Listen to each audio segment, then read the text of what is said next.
Hey fANNE-atics, it's Sasha. Welcome back to my channel, and if you're new here, then welcome. Make sure you subscribe and click the bell so you're notified whenever I upload a new video. For today, I'm going to be doing a corpse bride makeup tutorial. I hope you guys enjoy it. It's mostly paint and cream paint, but this is what it looks like, and I hope you guys enjoy it, and let's get started. Oh my god.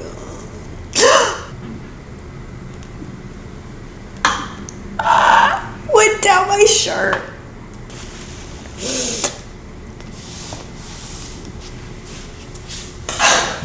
I guess it was too wet. That's much better. I'm starting out by drawing this big blue line down my neck and just carving out where I'm going to be putting the black paint on my neck. The neck is covered in bluish gray body paint matching the tones of the face. The color transitions smoothly from a lighter, almost icy blue on top to deeper, shadowy blues near the collarbones and shoulders. This gradient helps create a sunken hollow effect as if the light is hitting decaying or ghostly skin. The darker areas along the sides of the neck and under the jaw add dimension and realism, giving that skeletal, elongated look. Now I'm going to be adding my L'Oreal primer, and this gives a protective base for the cream paint, because I don't really want the cream paint going in my pores. And it's a little bit easier this way to take off after. Oh god, it's like Papa Smurf. I know.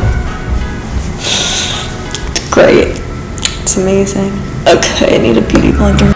Now I'm taking my beauty blender because this way it's a little bit easier to blend the cream paint. It is a workout. For this look, you're often blending multiple tones of blue, gray, and white on the face and neck. A beauty blender lets you control opacity, and you can press harder for fuller coverage or bounce slightly to create softer transitions. And that's how you get those natural fades between the light blue highlights and deeper blue shadows, which make the face look dimensional but still animated. Time for brows. I'm going to be blocking my brows out now, and by doing that, I'm taking my Elmer's purple glue stick, and then I'm just brushing it up with my spoolie to just pat it down, make sure it's flat on my face, and then I applied some powder to set it, and in a moment you will see that I'm going to just be covering that up with the blue paint. I am doing some contouring dimension with blue paint. Never thought I would say that before. Start by sketching the shape of the hollow. It's usually on one cheek or side of the jaw, shaped like a soft curve or a regular gap. Fill that area with matte black paint or cream, which absorbs light and creates the illusion of depth.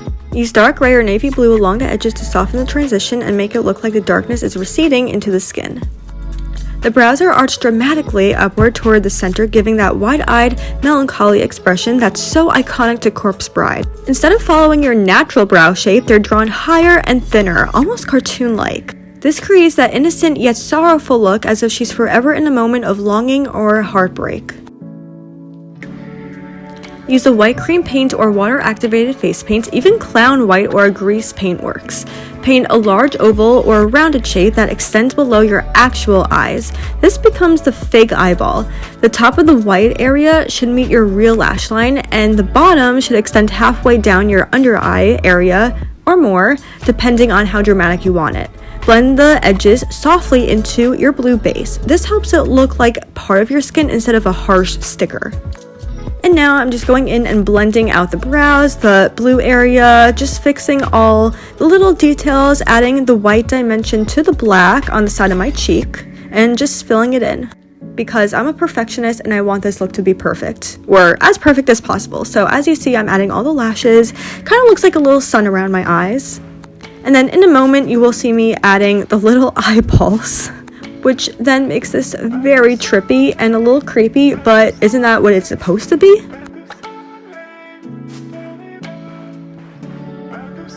And then use that same dark blue-gray shade to contour down the sides of the nose, keeping the lines slightly exaggerated. The Corpse Bride nose is slim and delicate, so shading helps make yours appear thinner and more doll-like. Add a faint white or blue highlight down the center of the nose.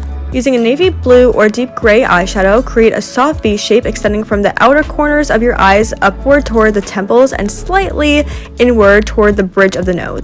Use your dark blue or gray contour again to sculpt under the cheekbones and along the jawline, blended upward toward the temples in soft strokes. The idea is to make your face look slimmer and slightly skeletal, as if it's fading away into shadow.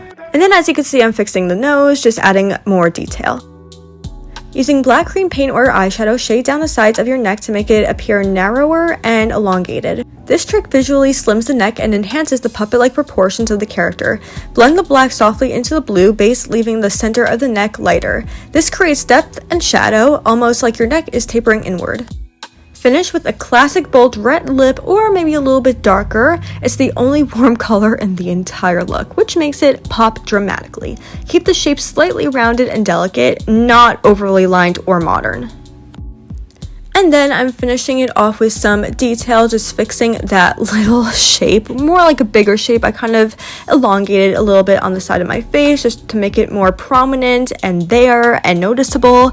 And then I'm going to be putting the wig on, which completes Oh my god.